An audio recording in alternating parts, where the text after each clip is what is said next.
Good day! I am Angelyn Lopez. I am Charise Lopez. And I am Jade, Quinain. Today we're going to start the conversation by uncovering the romantic period. So yes, as what I have learned, romantic period was characterized by focusing on emotion, on imagination and individualism, as well as the rejection of rationalism and restraint of the Enlightenment. Yeah, and I do believe in that because there are notable authors during the time, and one of these is Jane Austen. And Jane Austen's literary works was often situated in the Romanticism or Romantic period, but it does not go the same because she subtly critiques and challenges the traditional view of Romanticism because some of her works portrays austere formality or austere formalism, which is the main theme of some of her works because it deals with the opposite view of a writer. Okay, so yes, I do believe to you actually, Angelyn, which is, I have gathered this information which is really hooked me up that Jane Austen's believed romantic love, a kind of love that a people need to grow, a people need to build a character that they need not to depend or they need not to depend on what they have or what a people can provide them. They need to build their own character for them to provide what they could provide. And it's actually really interesting because this story or this kind of anti-romantic novel stories which is really depends on our society because reality hits different from what they think or what they from what the people believe, which is we are dependent on what people can provide, which is us can be provide what they can build to our own character, which is that's exactly Jane Austen's really hooked me up. Okay, yes, that's true because it is what you have said earlier is evident in her works, and Yes. one of these is in her Pride and Prejudice novel. So yes, I do believe with you, Angelyn. Yeah. So in Jane That's Austen's, in Jane Austen's Pride and Prejudice, she uses wit and irony to critique the societal expectations surrounding marriage and romance. So for example, um, uh, they she opens up her novel with the famous line, and I quote, "I it is a truth universally um, it is a truth universally um, acknowledged that a single man who possesses a good fortune must be in want of a wife." And this, I do believe, um, only proves the view of marriage as a personal happiness rather than fulfilling the society as a societal that as a marriage as a necessary for a person. Okay, so in addition to that, there is also this anti-romantic principle of Jane Austen that she incorporated in one of her work, which is The Sense and Sensibility.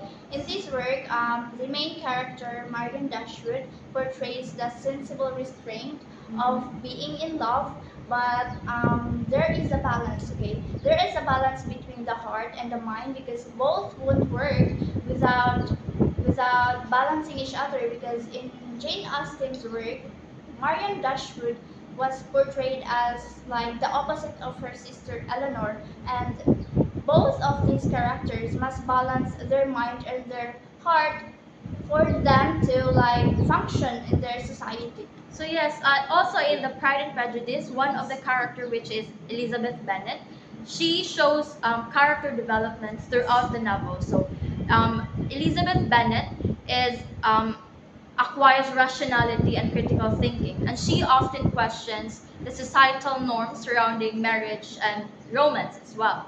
So this Mr. Collins, which proposes to Elizabeth Bennet, Mr. Collins proposes to Elizabeth Bennet and promises an economic security and economic stability.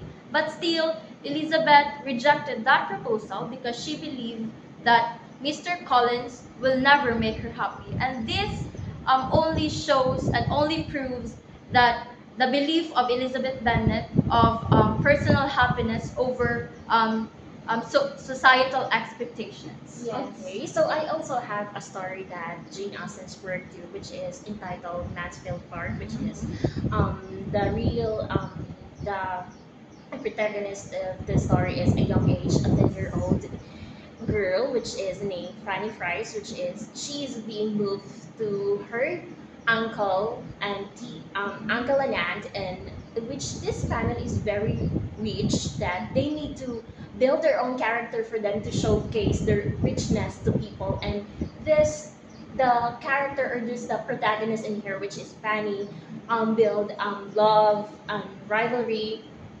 growing in different situations or different fields that they need to for her to obtain a character for them to fit in that family. But in that case or in that situation, he really depends on herself, not to anyone but to herself, to build her own character, to grow up. And it's a aspiring story because as we see definitely kind people are not just really dependent on what people could provide instead of what we could provide to us ourselves, um which is depends on the kind of the situation that people's not to which is give and take or take what they can provide. That's a story really interesting too. So I would like to add with that because I remember this one novel of Jane Austen which is entitled The Northanger Abbey.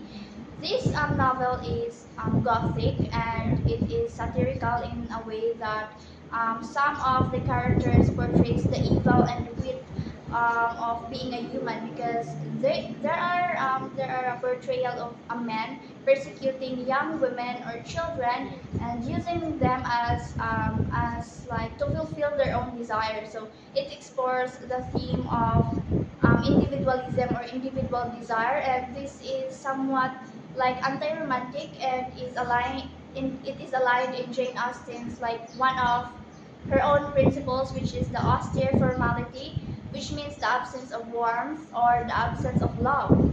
Yes. And that's like these novels are somewhat very powerful in a way that Jane Austen was characterized as a romantic writer, but she is not because these novels are evidence of her own principles. And all in all, I can say that Jane Austen's literary works are a mix of romantic and anti-romantic. Yes, and we can see this in the novels we have said earlier. So yes, it's a mix of romantic and anti-romantic, and this anti-romanticism was shown and was portrayed by Jane Austen Yes. through using her wit and irony. Yes. So Yeah, yes, exactly. So additional to that, this anti-romantic and romantic is by Jane Austen story, which is really depends on our situation or a reality based, which is I said early on, it connects to us in reality, and it is used for us to build our own discipline, our own character, for us to grow, for us to build what they could provide for us or what ourselves could provide that not just in the story that we read, but also to depict the reality that people can be built to grow and develop their own Okay, selves. so that was an amazing conversation Yes, with it you all. was. Yeah, So, thank you. Thank Yeah, you. thank you so much. Thank you.